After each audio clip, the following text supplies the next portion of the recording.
morning, good afternoon, good evening.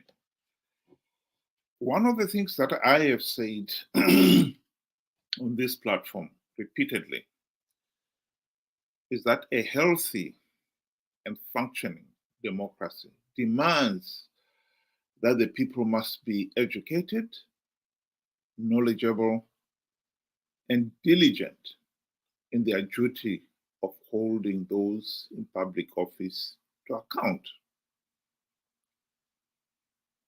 We in Zimbabwe, we are far from it. I think we are an ignorant and gullible lot. And it shows. This is exactly the reason why Zimbabwe, 44 years after independence, we still cannot hold free, fair, and credible elections. And we are stuck with a corrupt, incompetent, tyrannical, and I must say, utterly useless regime. In a recent article in Blue 24, I argued that I was actually commenting on an article referring to Professor Welshman Nuwe's comment that Nelson Chamisa, during the 2 years of Triple C, had acted with no democratic accountability, oversight. I totally agree with that. And I explained why. But one of the issues I also raised in that article was the very fact that Nelson Chamisa last year lied to the people of Zimbabwe that he had plugged all the vote rigging loopholes for the purposes of enticing or conning the people to participate in the elections, which we all know were flawed, which we all know that by participating, they were only giving Zanu PF legitimacy. But let's just focus on that simple point. Did Nelson Chamisa lie that he had plugged all the vote rigging loopholes? It's absolutely amazing the number of people who have reacted to that. They will not deny that he had lied, but rather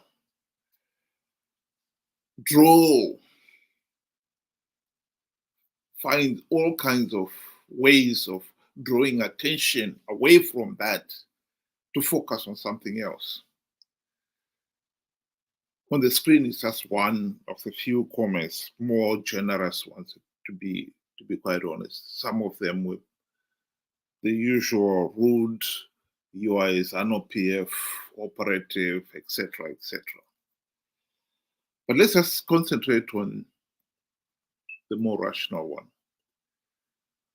In this case here, it was the fixation on opposition and past incompetence comes across as a red herring. The focus is better placed on looting happening in our noses and ED's power entrenchment maneuvers. Nobody's denying that there's blatant looting of the nation's wealth. Nobody's denying that ED is entrenching his power. He rigged the elections. That surely cannot be denied. And I've said it here repeatedly. But what we are focusing here is on the single issue. Did Nelson Chamisa lie about plugging the vote rigging loopholes? Why is it that we cannot discuss an issue without bringing other issues in it?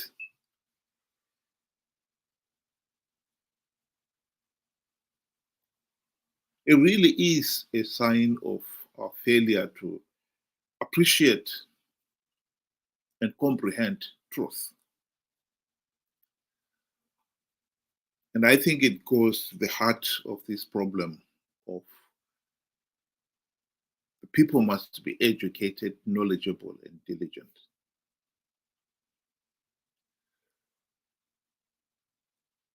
Here, the truth is simple. Nelson Chamisa did indeed lie. Why is that so difficult to accept? The reason why, of course, these individuals will not accept that Nelson Chamisa lied is because they hold him in such high regard. They cannot accept any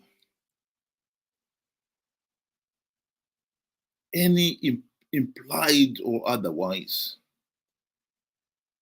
statement saying that he did something wrong.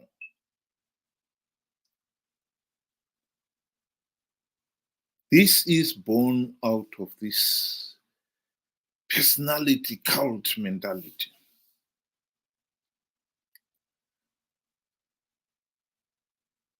They truly hold Nelson Chamisa as a demigod who cannot do anything right. Whatever wrong he does must be overruled, as it doesn't matter. And it should not even be mentioned. It's disrespectful to mention it. How are you going to hold somebody like him to account if you have got such a high regard of everything he does that you think it should never be questioned? I go back to the statement. A healthy and functioning democracy demands that the people must be educated, knowledgeable, and diligent in their duty to hold those in public office to account. In this case here, holding Chamisa to account for lying to the people and conning them into participating in the flawed elections last year is not a red herring, in fact. Because by participating in the flawed elections, like it or not, the people gave legitimacy to the process. This is a well-known fact.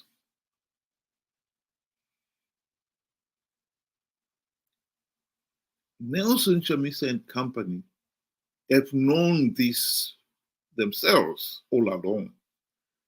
In 2013, towards the end of the GNU, SADC leaders realized that without reforms, the elections of 2018 will just be a repeat of the 2008 elections, which Zanu PF blatantly cheated and used wanton violence.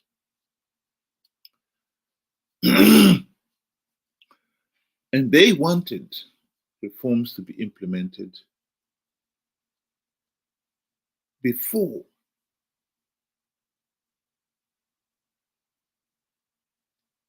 the country could go to the elections. They held a special summit in Maputo in June 2018, in which they advised Morgan Tsvangirai and company do not go to these elections without reforms. Morgan Tsvangirai and company disregarded the advice and went to the elections.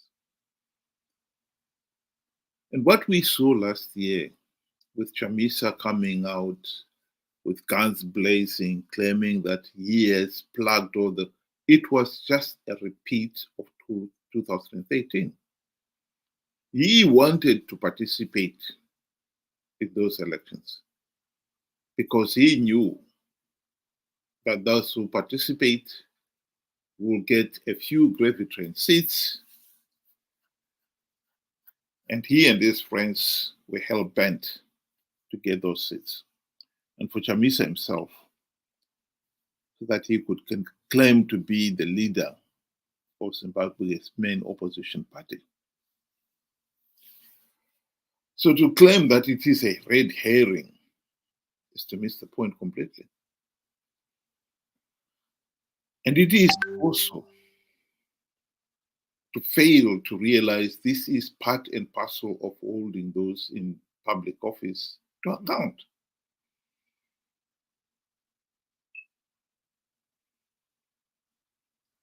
We do not want to hold Chamisa to account.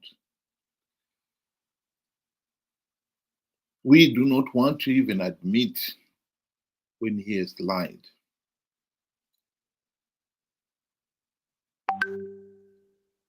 I think it is a pity that we're going round and round in circles here and never seem to be making any progress. How it is possible that somebody could continue to deny that Chamisa lied, even now with all the overwhelming evidence, beggars belief.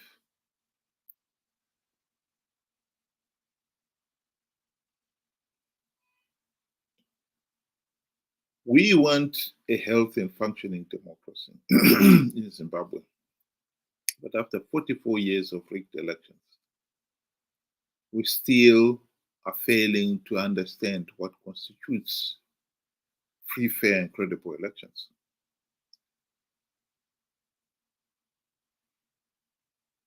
When you participate in an electoral process that is so flawed that you know and they have been told repeatedly that you will not change the predetermined end result, i.e. a Zanu PF victory,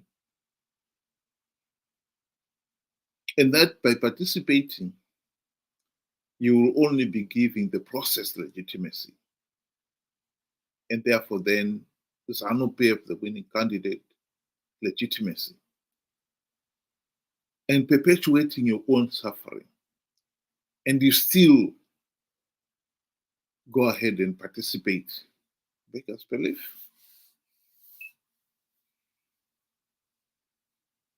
Some of the comments I received from that article in Bulawayo 24 was, why are you criticizing Chamisa? Why are you not criticizing Mwonzora and others who also participated?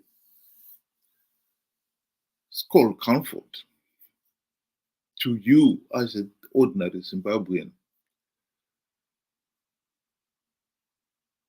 What does it matter? The most important thing here is that you participated and you gave Zanu PF legitimacy and you perpetuated your own suffering. The fact that Mwonzora participated in those elections as well, it only added to the legitimacy as far as Zanu PF is concerned. But what is that to you? You participated in those elections to give Zanu PF legitimacy for what end and purpose?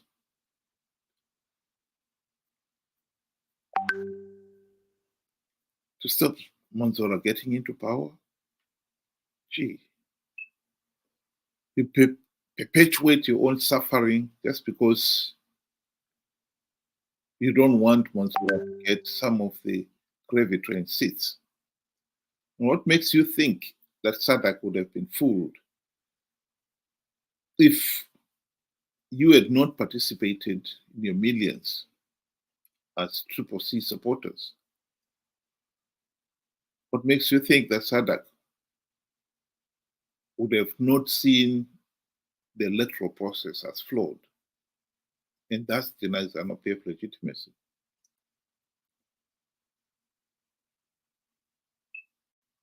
You should account for what you did.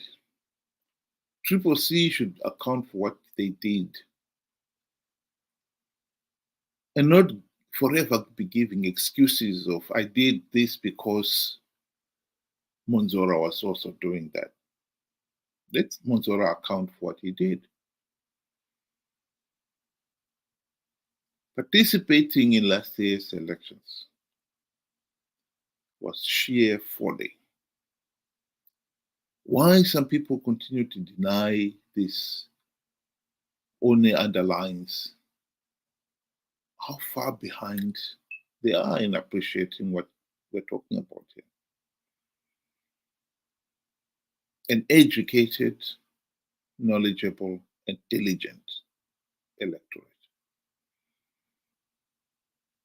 Whether we like it or not, Zimbabwe is a failed state.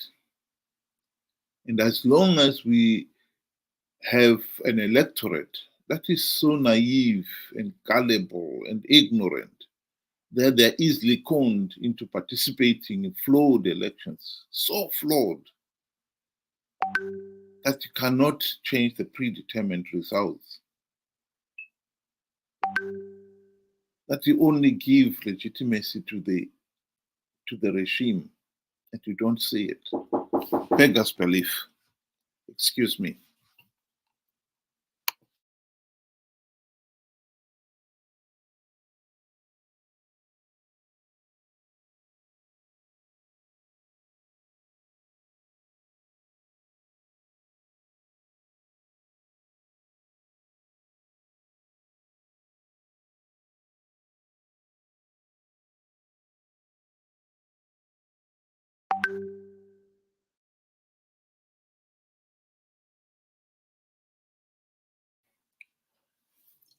Beg your pardon.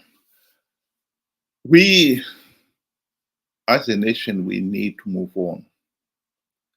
But we cannot move on as long as we have an electorate that is so gullible, so naive, that they honestly think they are doing themselves a favor by participating in elections that are flawed. At the present moment, as things stand, I believe the same 2 million or so people who participated in 2023 elections will participate in 2028 elections. And as long as Zimbabweans participate in these flawed elections in their millions, SADC will find it very difficult to deny Zanu PF political legitimacy.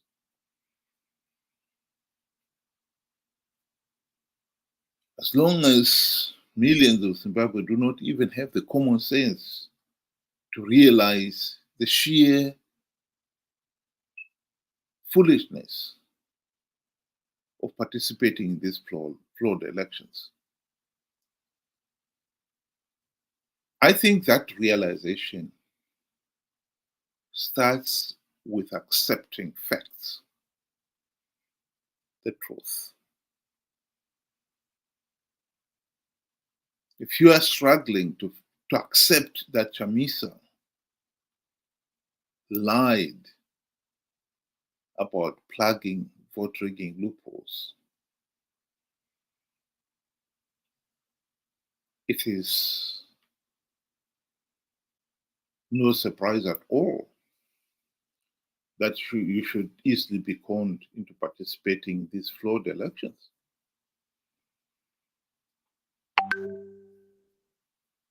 I think that is proof that you have got the personality cult mentality. You hold leaders in such high regard, you'll never ever hold them to account for what they do or fail to do. And that is at the heart of why we are a failed state. If we want a healthy and functioning democracy, we have to have the people who are educated, who are knowledgeable and diligent. To hold a mere mortal, much less somebody like Nelson Chamisa, with a proven track record of being corrupt, incompetent, and in this particular case, who lied, blatantly lied about plugging these vote-rigging loopholes. In such high regard that you consider him to be a demigod, beggars belief. It's simply unbelievable.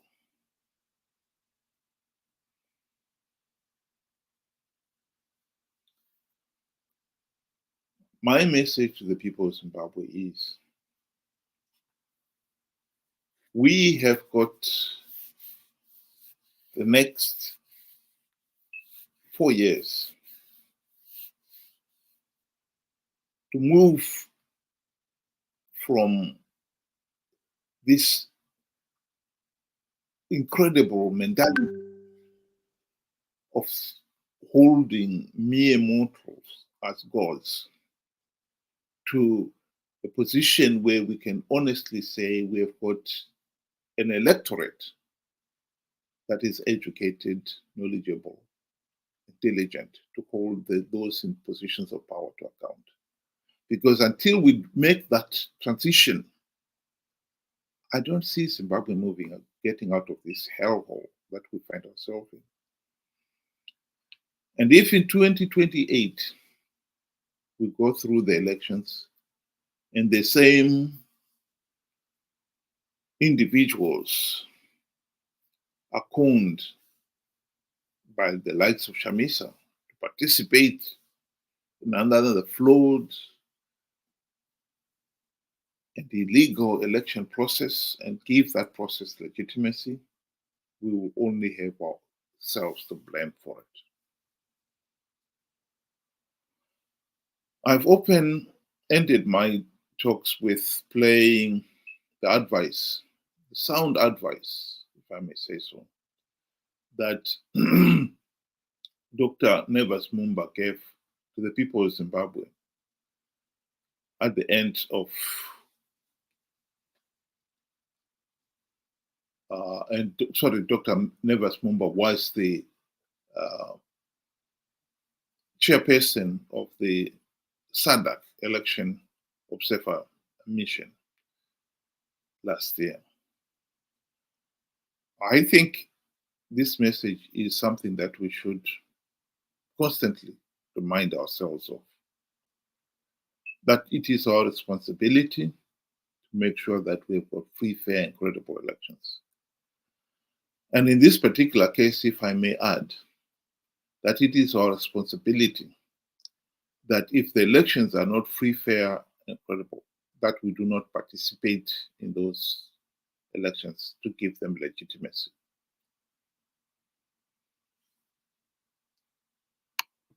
Well, thank you so much. First of all, let me be clear that the changing of any dynamic or situation in any of our African countries is a preserve of the citizens of that country, in this case, the Zimbabwean people.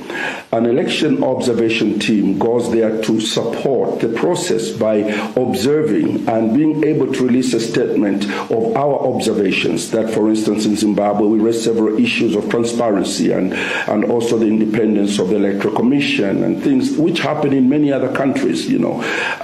But at the end of the day, once we produce the report and make it available to the Zimbabwean authorities and eventually to the Zimbabwean people, it really remains the preserve of the Zimbabwean people to fight for the freedoms that they need themselves and to correct those issues that have been observed. The reason why we have multiple observation missions is to ensure that, you know, there's a comparison, you know, taking place between the SADC report and the European Union report, the African Union report, and then they can see that those issues that repeat themselves in all these reports, it's up to the Zimbabwean people. And this is where I appeal to all political leaders, not only in Zimbabwe, especially the elections that are coming in Mozambique, they're coming in South Africa, in DRC.